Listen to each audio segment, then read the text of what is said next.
नमस्कार, मी उर्वी सावंत पंगत तुमच्यामध्ये तुमच्या सगळ्यांचं खूप खूप स्वागत करत आहे। आज मी तुमच्याबरोबर आपल्या लाडक्या गणपती बाप्पासाठी ड्रायफ्रूट खजूर मोदकाची रेसिपी शेअर करणार आहे। ना ह्याच्यात साखर आहे ना मावा आहे, अगदी डायबिटीसचे पेशंट सुद्धा हे मोदक आवडीने खाऊ शकतात। तर चला सुरुवात करूया। ड्रायफ्रूट मोदक बनवण्यासाठी सुरुवातीला इथे मी एका जाड बुडाच्या कढईमध्ये 2 चमचे एवढे तूप घेतले आहे। आता त्यातच आपण बदाम, काजू, भोपळ्याच्या बिया, अक्रोड, पिस्ता, खरबुजाच्या बिया घालून आपण मंद गॅसवर हे परतून घ्यायचे आहेत। एक गोष्ट लक्षात ठेवायची की ह्याचा आपल्याला कलर बदलायचा नाही आहे, फक्त हलकेसे असे गरम करायचे आहेत। जवळजवळ 2 ते 3 मिनिटांसाठी हे मी हलकेसे गरम करून घेतले आहेत। आता इथे मी पाव किलो ओले खजूर असतात त्याचा वापर केला आहे। ह्यातल्या बिया आपल्याला काढायच्या आहेत। आता हे व्यवस्थित ह्या ड्रायफ्रुट्स मध्ये मिक्स करून घ्यायचे आहेत।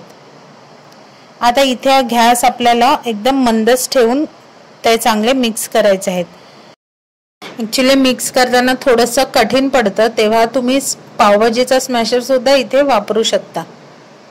आता इथे मी 2 टेबलस्पून एवढी खसखस घातली आहे आणि 2 टेबलस्पून खसखस आपल्याला नंतर सजावटीसाठी वापरायचं आहे। आता खसखस घालून हे व्यवस्थित आपल्याला मिक्स करायचं आहे।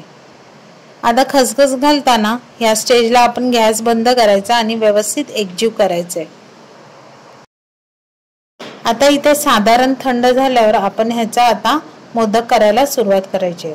आता मोदक करताना इथे मी अशा प्रकारचा साचा वापरला आहे। या साच्याच्या दोन्ही साइडला आपल्याला तूप व्यवस्थित लावून घ्यायचं आहे। आता तयार केलेलं ड्रायफ्रूटचं मिश्रण आपल्याला ह्या साच्यामध्ये व्यवस्थित भरायचं आहे। थोडंसं दाबून आपल्याला हे मिश्रण साच्यात व्यवस्थित अगदी घट्ट भरायचं आहे। आता इथे बघू शकता तुम्ही, मी दोन्ही साच्यामध्ये सगळं व्यवस्थित मिश्रण भरलेलं आहे। आता हा साचा दोन्ही साइडने घट्ट बंद करून घ्यायचा आहे आणि खालच्या साइडला जर काही तिथे गॅप असेल तो पण व्यवस्थित बंद करून घ्यायचा आहे। आता तो साचा व्यवस्थित उघडून आपले हे ड्रायफ्रुट्सचे मोदक बघा किती सुंदर दिसतात, वाटतात की नाही बघून अगदी खावेशे। आता एक शेवटची प्रोसेस म्हणजे या मोदकांना आपल्याला सजवायचं आहे। आता इथे डेकोरेशनसाठी मी जे खसखस ठेवलेले साइडला ते वरून थोडे थोडे घालायचे आहेत। वाटतात की नाही सुंदर मोदक। तर मग यंदाच्या गणेश चतुर्थीला तुम्ही नक्की माझी ही ड्रायफ्रुट्स खजूर मोदकाची रेसिपी करून बघा। रेसिपी आवडली तर रेसिपीला लाईक करा, शेअर करा, कमेंट करा। चॅनलवर नवीन असाल तर चॅनलला सबस्क्राईब करा आणि नवीन व्हिडिओच्या नोटिफिकेशनसाठी बेल आयकॉनला प्रेस करायला विसरू नका। तोपर्यंत मस्त राहा।